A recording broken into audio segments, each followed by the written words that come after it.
Hi, I'm Scott Sackett. Thank you for joining me. I wanted to do a short review about my favorite X-Men novel. And I'm talking about novels with words, books, not graphic novels, not comic books, that sort of thing. I've been a fan of the Marvel novels since I was a kid. I first read probably about 1980. I picked up the first Spider-Man novel. It was called Murder in Manhattan, and I read it. I loved it. I was an avid reader, a book reader as a kid, and I was a huge comic book fan. And I loved the added dimension that the books added. I think they did about a dozen when I was a kid. I have all of them except for one. I forget which one I'm missing. I think it's a Hulk one, but they did Spider-Man, they did the Hulk, they did Iron Man, they did Captain America. They did Fantastic Four, which I thought was great. I loved the Fantastic Four as a kid. They did one called Marvel Superheroes. I remember it had a chapter that was an X-Men story. I loved these as a kid. And they did like a dozen or so, and they stopped doing them. And then in the 90s, they did them again, and I saw them, but I never really picked them up. And then recently, I got into listening to audiobooks a lot, and so naturally I kind of gravitated towards this sort of thing, comic books as audiobooks, or these novels, comic book novels as audiobooks. And I discovered this. This is X-Men Mutant Empire, and I know this is not an audiobook, but I got this and I started listening to the audiobook and I enjoyed it. I got the audiobook from the library and I enjoyed it so much I had to buy the book. This is called X-Men Mutant Empire. It was, now this is the omnibus collected edition. It originally came out as three separate novels. So this is a trilogy. I kind of lied a little bit. This isn't a novel. This is three novels. But the trilogy is called Siege. First book is Siege. Second book is Sanctuary. Third book is Salvation. They're written by Christopher Golden. Christopher Golden has written a ton of I'd call them comic book related books. I know he's written some Hellboy stuff. Before I got this, I had a Daredevil book that I picked up somewhere that he had done that was pretty good. He's an excellent writer. He has a knack for, he doesn't emulate a comic book in prose, but he has a knack for kind of like creating something it's different than a comic book, but it's not like a novel. I mean, it captures the flair of a comic book. When I was reading this, there was stuff in here that would 100% fit in a comic book. You wouldn't read about them in a novel necessarily, or a novel that wasn't based off a comic book, but it didn't come off as corny. It really fit right in it. One of the examples that comes to mind, and I'll talk about the story in a second, but one of them that comes to mind is Wolverine is fighting somebody. There's a ton of characters in this, by the way. Oh, the series was written in 96 and 97, and it in continuity, it kind of takes place in the early 90s. I wasn't reading X-Men real seriously then. It was kind of after my run. But so there were a lot of characters I'm unfamiliar with. There was the Acolytes, who I don't really know much about them. There was Marauders, but I was able to keep up with this very well. And Wolverine's fighting one of them, and he said, and I guess the character has a patch over one eye, and Wolverine, he's fighting Wolverine, and Wolverine stabs him with his claws, and he says something about keep it up, Knucklehead, and you'll be reading your comic books in Braille or something like that, which I thought was hilarious. You wouldn't read that in a novel. Might not read in a comic book, but I thought it really kind of reinforced the idea that you were reading a comic book.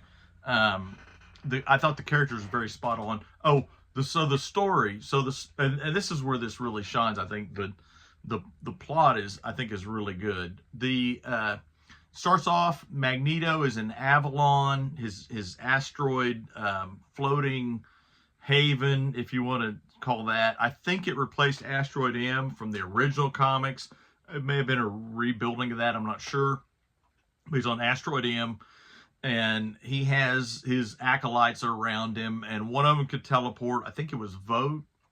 And so they teleport to a Colorado army base. You don't really know what's going on, and you realize he's taking it over, and he goes and he comes to a hangar, and there's 20 Sentinels in the hangar, kind of deactivated or whatever. So that's like the prelude. Then we get into like the main story. And the main story, the X-Men are playing volleyball. You know, if you've read 90s comics, sports, volleyball, basketball is kind of a staple. X-Men were always doing that. I don't know if they still do that much, but that seemed to be a 90s thing that they did. And so they're playing. Well, then something is coming out of the sky, and they realize it's the Starjammer spaceship, and it's going to crash land. And it crashes in the lake there on the Xavier's mansion's grounds, on the school grounds. And so they rescue the people on it, and it's the Starjammer ship, which is called the Starjammer, but there's only 2 people on it. If you're familiar with the Starjammers, there's 5 or 6 of them. But they rescue him, and it's Raza and Chode. Raza is a cyborg, and Chode is a big reptilian kind of thing. And there's a creature that he hangs around. I forget the character's name. But it's on the ship also. It doesn't speak. Chode speaks. Chode is in a coma. Roz is in bad shape.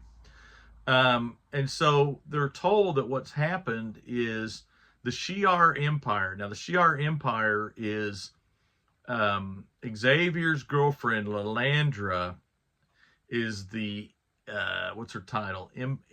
Empress, I guess, of the Shi'ar Empire. But there's always a political struggle.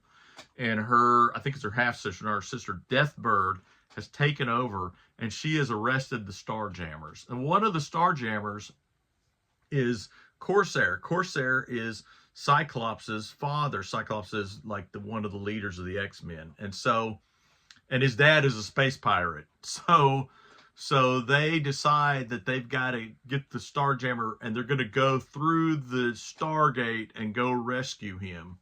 So they don't want to take all the X-Men. So let's see, it's Corsair, Jean Grey, Gambit, and Rogue go. I'm trying to think where Archangel went. Oh, Archangel went too with them. And so it was the 5 of them. And so Wolverine, Storm, Beast, Iceman, and Bishop stay at the mansion, and so they kind of split up. So they take off, and because of course there's kind of like, I can't ask y'all to go with me, so Jean's gonna go with him, and so anyway, so they leave, and they're gonna go, and so here the story kind of splits, because not long after they leave and go through the Stargate and lose communication with the X-Men left on Earth, across the TV, Magneto he breaks in and he announces, I have taken over Project Wide Awake. Well, Project Wide Awake is kind of the umbrella term for the Sentinel program. And if you've seen the series, or read the arc, Days of Future Past, the Sentinels take over the world, that kind of springs out of Project Wide Awake. Anyway, Wide Awake is kind of this generic term that they use, and it's this base in Colorado. And so what's happened is Magneto has gone there. He's taken over the base, and he has acquired a code, which he was the Black King of the Hellfire Club for a while. And so through that connection, because Sebastian Shaw was over the Project Wide Awake for a little bit, because he's the one that pushed it in Days of Future, or in the Dark Phoenix saga. He suggested it to Senator Kelly, so he was over it. So because Magneto was the Black King, he got this kind of backdoor hacking passcode, which, by the way, spoiler, the code word is Empire, which I think is cool, because Empire plays so many ways into this book. So he has taken over the Sentinels. He's taken over the base. Well, the X-Men show up. The team that's left here shows up to fight Magneto. So they're fighting in Colorado at the base, fighting Magneto. Well, first they're fighting the army, then they're fighting Magneto and his acolytes. And the roster is very deep in X-Men characters. If the book has one flaw, I would say it's that it doesn't address how come the Fantastic Four or the Avengers don't get involved in any of this. But if you just take it as an X-Men story, it works. It's awesome.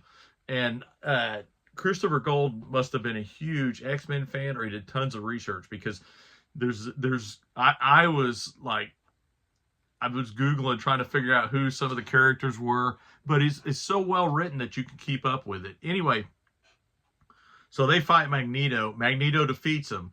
He takes off with the Sentinels. He takes off, all the Sentinels take off, and they're like, oh my gosh, where are the Sentinels going? I think that's the end of book 1, or that part of book 1. So then, and so that'd be end of Siege. So meanwhile, the rest of the team, Cyclops, Jean Grey, Archangel, I forgot, oh, Gambit and Rogue go to, they find out that they're told that Corsair is kept on Hala, which apparently Hala was a Shi'ar planet, but it was Kree. So you get the feeling it's kind of a civil war. It's kind of under siege. So they go there and they have a plan. Well, they go there and they're attacked by the Imperial Guard, and which the Imperial Guard are the ones that defeated them at the end of the Dark Phoenix saga. And Gladiator is like the Marvel Universe Superman kind of. But anyway, so they fight, and they fight on Hala. They get there's a little bit of where they're trying to sneak around, and they meet up with the Resistance, and then they're discovered, and then they fight the Imperial Guard, and Cyclops is captured, and so Cyclops is taken to prison, and that's where that I think that's the end of book 1. It ends there. No, it doesn't end there, because there's a little bit more, but there's a whole thing there, and there's the X-Men end up trapped in space. There's a whole sequence where there's a spacewalk. There's all this stuff going on. Meanwhile, Magneto, his whole plan is to go and use the Sentinels to barricade Manhattan. They're at all the bridges and tunnels, and they're patrolling. He's got 20 of them, I think, is what it says. And they're controlling, and there's one of them is the Alpha Sentinel. That's kind of the main one. And so what happens is he takes it over and he says, this is now a mutant haven. This has become a haven for mutants. And his plan is to take it over, get all the mutants to come there, create kind of some stability, and then from there branch out and take over, who knows, the Eastern Seaboard, the world, America, everything. But he takes over Manhattan, and there's this whole thing of like the humans are leaving, but they don't have to leave. They're allowed to stay. There's human vigilantes trying to hunt down mutants and fighting with mutants.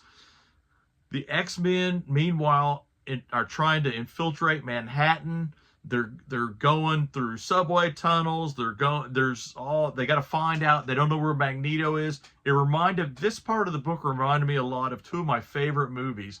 One of them is The Warriors, where they're going through Manhattan and trying to avoid the other gangs. And it reminded me a lot of Escape from New York. There was just this Manhattan under siege kind of aura to the book. And I don't want to tell too much more about the plot because I think it's best if you read it. But I thought the story was great. If you're not if you like the X-Men, maybe you've seen the cartoon. Maybe you don't read comics, but you enjoy the cartoon, or you've seen the movies. I would highly suggest getting this book. If you don't like reading books, I recommend the audiobook. I'll listen to the audiobook, and then I'll read in the book to catch up, or I'll read ahead and then listen to what I've read, because the audiobook is so well done. It's narrated by a lady named Nancy Wu, and I love it. So this is the book, and I'm gonna have a picture of the individual books as the thumbnail. But this is the book that I got. You can get this easily. So I did find this. This is a hardcover that came out about the time that the 3 books came out. This is a little harder to get, a little pricier. I lucked onto a decent copy at a used bookstore. And the nice thing about this, well, one, it's hardcover, but it also has the chapter headings on there. You can see, I can't say it's like my favorite art in the world. I don't really miss them, but what I do like, it's got the title of the book that you're reading from right there. So that one says Salvation. This one doesn't have that. And, you know, these thick paperbacks are kind of a brick. You know, this is thicker than the hardcover. But if you like X-Men, maybe you're not reading the comic, or maybe you like the 90s comics. If you're a 90s X-Men fan and you want some of that, you know, early 90s feel, if I'm talking about Acolytes and Marauders, and you're like, oh yeah, that's, you know, I remember that, you know, that era of X-Men, I think you should give this book a try. It's you know, 800 pages for all three. The individual books are out there, but they're a little pricier. You can get the collected one cheaper generally than the individual books. But anyway, that's what my recommendation. Mutant Empire. I love this book. I love the audiobook. I've listened to I've listened to this way too much. 800. It's like I think it's like the equivalent of like 26 disc or something. But I just think it's cool. I think this is cool. I think if you know, I mean, at this point you're listening, if this is your thing, then I recommend you get it.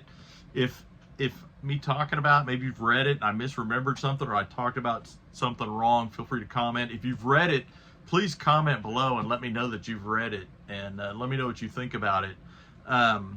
I've because of buying this book, I've kind of gone down a rabbit hole collecting more of these, and there's some pretty good ones. I got a couple X-Men, more X-Men anthologies and that sort of thing, and I'll read them or review them later. But anyway, again, I'm Scott Sackett. Thank you for watching this. I hope that you enjoyed it.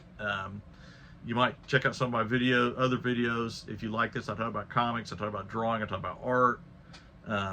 You know, anyway, thank you very much. Have a good evening, and good night.